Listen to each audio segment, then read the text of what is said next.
আসসালামু আলাইকুম। তৌফিকাস ওয়ার্ল্ডে সবাইকে স্বাগত। আজকের ভিডিওতে আমি আপনাদের সাথে দেখাচ্ছি ভীষণ মজার জলপাইয়ের আচার। এই জলপাইয়ের আচার এতটা মজা, এতটা স্পাইসি যে একবার খাওয়ার পর এর স্বাদ সারা জীবন মুখে লেগে থাকবে এবং তৈরি করার পদ্ধতিও কিন্তু অনেক সহজ, কারণ রোদে দেওয়ার ঝামেলা ছাড়াই একদম ইনস্ট্যান্ট এই জলপাইয়ের আচার তৈরি করা যায়। আর এর স্বাদ এতটা বেশি হয় যে চুলা থেকে নামিয়ে নেওয়ার আগেই ফুরিয়ে যায়। তো শুরুতে আমি এখানে 2 কেজি উপরে জলপাই নিয়েছি। জলপাইগুলো দেখতে পাচ্ছেন একটু বড়, আর আমি আস্ত জলপাইয়ের আচার বানাবো, সেজন্য আমি জলপাইয়ের বোটাগুলো প্রথমে পরিষ্কার করে নিয়েছি। দেন আমি প্রতিটা জলপাই এভাবে কেটে চিরচির করে নিচ্ছি, এতে করে মশলাগুলো ভিতরে খুব সুন্দরভাবে ঢুকে যাবে আর জলপাইয়ের আচারটা খেতেও অনেক বেশি সুস্বাদু হবে। এই কাজটা চাইলে বটি দিয়েও করতে পারেন। তারপর আমি জলপাইগুলোকে খুব সুন্দর করে একদম হাত দিয়ে দেখতে পাচ্ছেন কিভাবে আমি ধুয়ে নিচ্ছি, ভালো করে পরিষ্কার করে নিতে হবে। সো আমি জলপাইগুলোকে পরিষ্কার পানি দিয়ে বেশ কয়েকবার ধুয়ে নিয়েছি। এবার জলপাইগুলো একটা কিচেন টাওয়েলের উপর রাখছি। কিচেন টাওয়েলে মুড়িয়ে আমি জলপাইগুলোর গায়ে যে পানি আছে সেগুলো সুন্দরভাবে মুছে নেব। যেহেতু আমি ইনস্ট্যান্ট রোদে দেওয়ার ঝামেলা ছাড়া জলপাইয়ের আচার বানাচ্ছি, তাই জলপাইয়ের গায়ে কিন্তু পানি থাকা যাবে না, এতে করে জলপাই নষ্ট হয়ে যাওয়ার চান্স থাকে।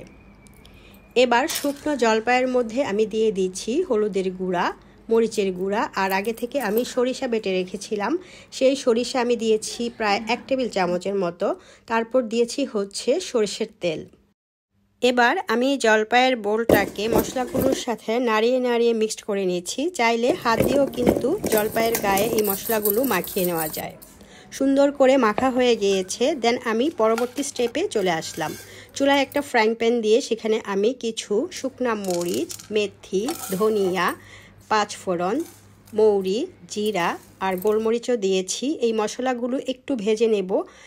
এগুলো ভেজে ঠান্ডা করে আচারে দেওয়ার জন্য স্পেশাল একটা গুঁড়া মশলা তৈরি করব, যেটা আমি একদম শেষ পর্যায়ে আচারে ব্যবহার করব। এগুলো ভাজা হয়ে গিয়েছে, আমি সাইডে রেখে দিচ্ছি।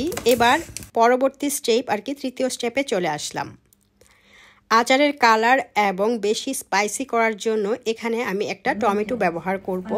এতে করে দেখা যাবে আচারের যে রঙটা অনেক বেশি সুন্দর হয়েছে, লোভনীয় হয়েছে।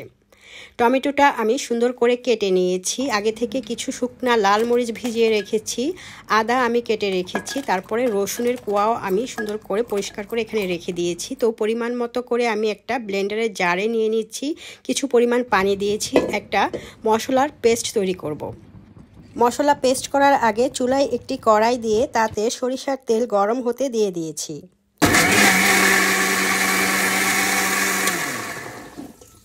এই মশলাটা আমি একটু পরিমাণে বেশি করেছি, কারণ আমি কিছুটা ফ্রিজে রাখবো, পরবর্তীতে নিরামিষ কিংবা চিকেন রান্না করলে এটা ব্যবহার করব, এতে করে স্বাদ অনেক বেশি হয়ে থাকে। দেখতেই পাচ্ছেন এই মশলাটা কতটা সুন্দর কালার হয়েছে। সো এই সুন্দর কালারের মশলাটা দিয়ে জলপাইয়ের আচারটা করলে বুঝতেই পারছেন কত সুন্দর হবে, আর খেতেও কিন্তু অনেক বেশি সুস্বাদু হবে।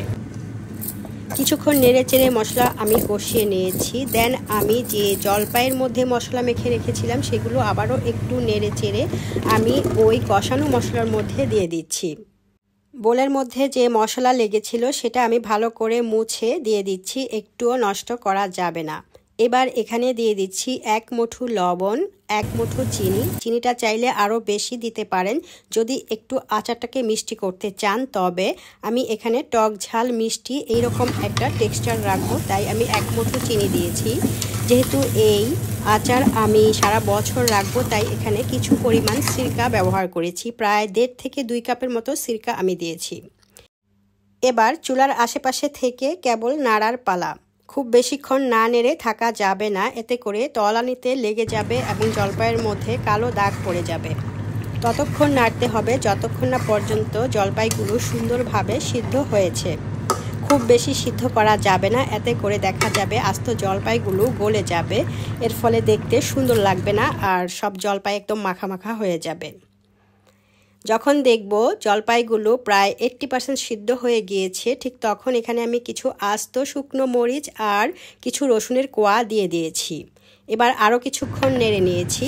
এই পর্যায়ে আমি এখন সেই যে কিছু মশলা ভেজে রেখেছিলাম না, সেটা গুঁড়া করে নেব ব্লেন্ডারের জারে করে। এই তো সুন্দর একটা গুঁড়া করে নিয়েছি।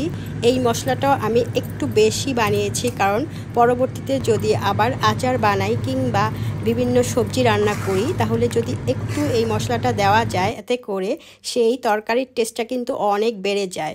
এছাড়া অন্যান্য আচার বানালেও কিন্তু এই গুঁড়া মশলাটা, আচারের মশলাটা দেওয়া যাবে।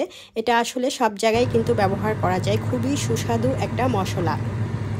আলহামদুলিল্লাহ, আমার এই জলপাইয়ের স্পাইসি আচারটা সুন্দর মতো হয়ে গিয়েছে। এখন একটু নেড়ে চেড়ে নিচ্ছি, তা না হলে নিচের আচারগুলা, জলপাইগুলা বেশি সিদ্ধ হয়ে যাবে।